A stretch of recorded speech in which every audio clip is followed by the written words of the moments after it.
안녕하세요. 정성산TV입니다. 오늘 전해드릴 소식은 태영호 4.3 사건은 김일성 지시에 의한 남로당 무장폭동이다라는 소식입니다.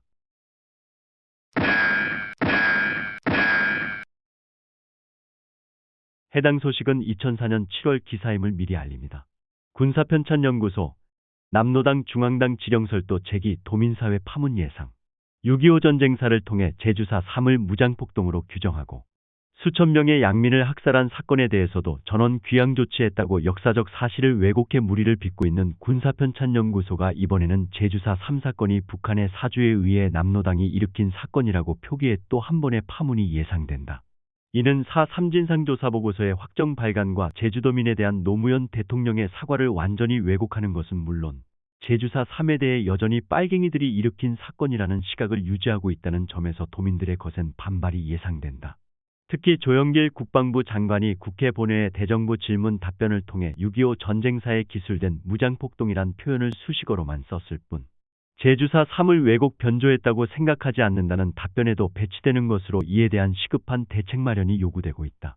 군사편찬연구소는 호국전몰룡사 공훈록을 발간하고 이에 대한 데이터베이스를 발간 경위와 함께 인터넷 홈페이지에 올리면서 남로당 사주서를 또 다시 제기했다.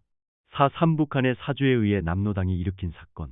군사편찬연구소는 호국전몰룡사 공훈록 발간 경위를 통해 중략 우리은 광복 이후 창군 초기부터 북한의 사주에 의해 남로당이 일으킨 4.3 사건과 여순 11구 사건 및 대구폭동 사건 등 일련의 폭동 및 반란의 진압작전과 그 후 계속된 공비토벌 작전, 38선 경비작전, 한국전쟁 및 월남전쟁 등에서 조국을 수호하고 국위를 선양하였습니다라면서 제주사 3을 북한의 사주를 받은 남로당이 일으킨 사건으로 적시했다.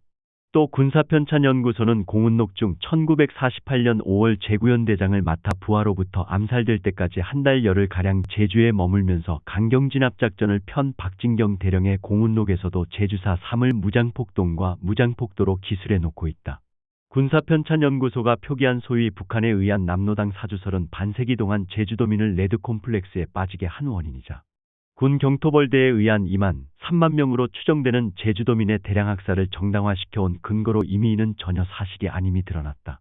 또 국방부가 위원으로 참여해 확정지은 제주사 3진상조사보고서 결론에서도 남로당 중앙당의 직접적인 지시가 있었다는 자료는 발견되지 않고 있다면서 남로당 지령설이 근거가 없음을 분명히 했다. 4.3 진상조사보고서는 다양한 자료와 진술 증언을 통해 군사편찬연구소가 주장하는 남로당 지령설이 사실이 아님을 밝히고 있다.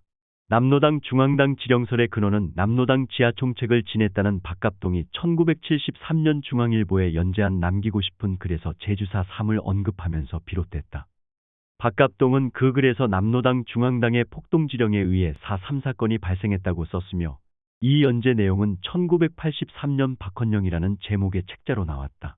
하지만 일본 도쿄에 살고 있는 박갑동 씨는 4.3 조사보고서팀과 인터뷰에서 내가 쓴 것이 아니고 내 글을 신문에 연재할 때 외부에서 다 고쳐서 그렇게 된 것이라면서 4.3은 서청과 경찰이 횡포를 부려서 발생한 사건이다. 본격적인 무장투쟁이 아니며 경찰과 서청에 대항하기 위해 제주도 안에서 자체적으로 일어난 것이라고 증언했다. 즉 남로당 지령설은 자신이 제기한 것이 아니라 외부에서 쓴 내용이라는 점이다.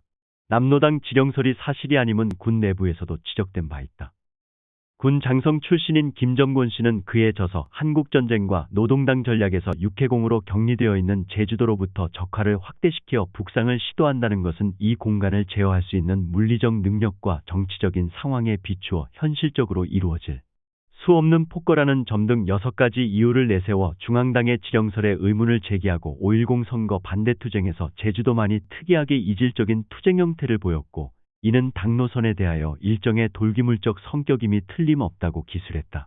또 1948년 지리산 진압군 사령관을 지낸 백선엽 씨도 그에 져서 실록 지리산에서 여순반란 사건은 결코 남로당 중앙의 지령에 의한 것이 아니다.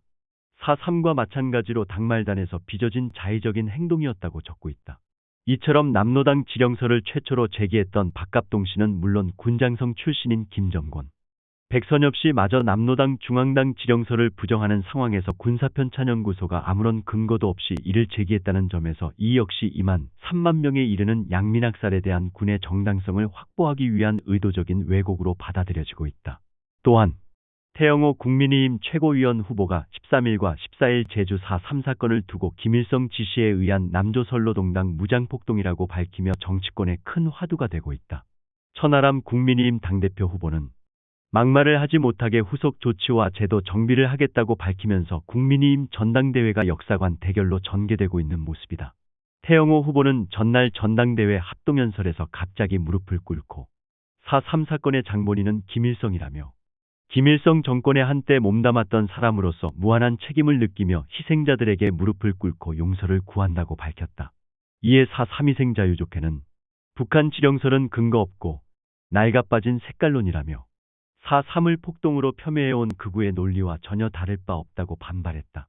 논란이 커지자 태영호 후보는 14일 페이스북을 통해 나는 북한 대학생 시절부터 4.3 사건을 유발한 장본인은 김일성이라고 배워왔고 지금도 그렇게 생각하고 있다며 해방 후 혼란기의 김일성은 유엔의 남북한 총선거안을 반대하고 대한민국에서 주한미군을 철수시키며 5.10 단독선거를 반대하기 위해 당시 남로당의 전국민 봉기를 지시했다고 밝혔다.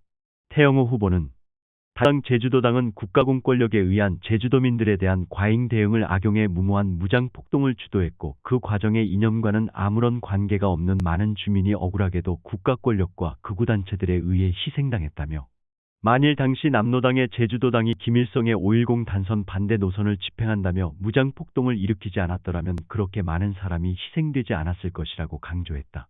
태영호 후보는 심지어 4.3 사건 주동자인 김달삼 고진희 등은 북한 애국열사릉에 매장돼 있다며 이들을 미화한 북한 드라마를 유튜브에서도 쉽게 볼 수 있다. 즉 북한은 아직도 4.3 사건 주동자들은 추앙하고 영웅 대접을 하는 것이라고 했다. 이어 당시 남한 전역에서 있었던 남로당 활동의 정점에는 김일성과 박헌영이 있었던 것은 역사적 사실이라며 내가 한 일이란 김일성 일가 정권에 한때 몸담았던 사람으로서 참혹하고 무참히 그리고 무고하게 당한 희생자들에게 용서를 구한 것이다.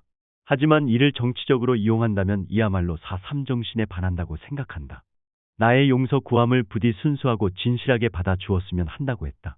태영호 후보는 그러면서 김대중 대통령도 원래 시작은 공산주의자들이 폭동을 일으킨 것이지만 많은 무고한 사람들이 공산주의자로 몰려서 억울하게 죽임을 당했다고 말씀하셨다며 나는 좌우 이념, 남북분단에서 비롯된 역사적 아픔을 극복하고 북한 주민들과 자유통일 대한민국을 완성하기 위해 앞으로도 목숨 걸고 싸울 것이라고 덧붙였다. 이준석 전 대표와 이준석 개인 천하람 후보는 상반된 입장을 보였다. 천하람 후보는 전날 허은하 김용태 최고위원 후보, 이기인 청년최고위원 후보와 제주 4.3 평화공원 참배 뒤 제주시 한 식당에서 4.3 희생자유족회와 만나 5.18 특별법이나 4.3 특별법 등 제도적인 정비를 저희 당에서 많이 했다며 제가 당대표가 되면 4.3 사건에 대해 막말을 못하게 제도와 후속 조치를 챙기겠다고 강조했다. 또한 더불어민주당이 태영호 국민의힘 최고위원 후보의 제주 4.3 사건, 김일성 지시에 의한 남로당 무장폭동 발언에 분노하며 전방위적인 압박을 가하고 있다. 그러자 민주당이 이날 태영호 후보의 후보직 사퇴 촉구와 함께 국회 윤리위원회에 제소하겠다고 밝힌 것이다. 위성곤 민주당 정책수석부 대표는 이날 당 원내대책회에 모두 발언해서 여러분들도 잘 아시다시피 제주 4.3 사건은 국가 공권력에 의해 무고한 양민이 사살된 그러한 사건이라며 그 상처를 치유하고 그 아픔을 위로하기 위해 국가는 특별법을 제정해 진상규명을 해왔다고 했다. 위성곤 부대표는 이어 사건이 이러함에도 불구하고 아직 아픔이 가시지도 않았는데 제주 4.3 희생자와 유가족의 상처에 또다시 상처를 덧댄 망언에 대해서 태영호 의원은 즉각 사과하고 최고위원직 후보를 사퇴하기를 바란다며 대한민국 역사를 다시 제대로 배우십시오. 귀순한 사람으로서가 아니라 대한민국 국회의원으로서 역사적 책임을 통감하고 역사 앞에 용서를 구해야 할 것이라고 비판했다. 위성곤 부대표는 국민의힘 당 차원에서 태영호 의원의 망언에 대해 징계 조치가 필요하다며 또한 4.3 유족과 국민들에게 국민의힘은 공식 사과하시기 바란다. 또한 민주당은 4.3 사건을 폄훼하고 유가족과 희생자들의 명예를 훼손한 망언에 대해 책임을 물어 국회 윤리위에 제소하겠다고 덧붙였다. 김의겸 민주당 대변인도 이날 논평을 통해 4.3 사건이 극우반공 세력의 극악무도한 살육이었음은 부정할 수 없는 역사적 사실이라며 4.3 정신을 낡아빠진 색깔론으로 더럽히고 희생자와 유가족의 2차 가해를 가한 태영호 의원은 국민의힘 최고위원 후보직을 즉각 사퇴하기 바란다고 했다. 오영훈 제주지사 역시 이날 페이스북을 통해 태영호 의원은 지난 13일 제주사 3위 북한 김일성의 지시로 촉발됐다며 색깔론에 기댄 거짓 주장을 펼쳤다며 이는 대한민국 정부가 발간한 제주 4.3 진상보고서를 부정하고 여야 합의로 제정된 4.3 특별법의 취지에도 정면 배치되는 것이라고 지적했다. 제주 4.3 사건에 대해 어떻게 생각하시나요? 댓글로 남겨주세요. 이상으로 오늘의 소식을 마치겠습니다. 구독과 좋아요, 알림 설정 부탁드립니다. 감사합니다.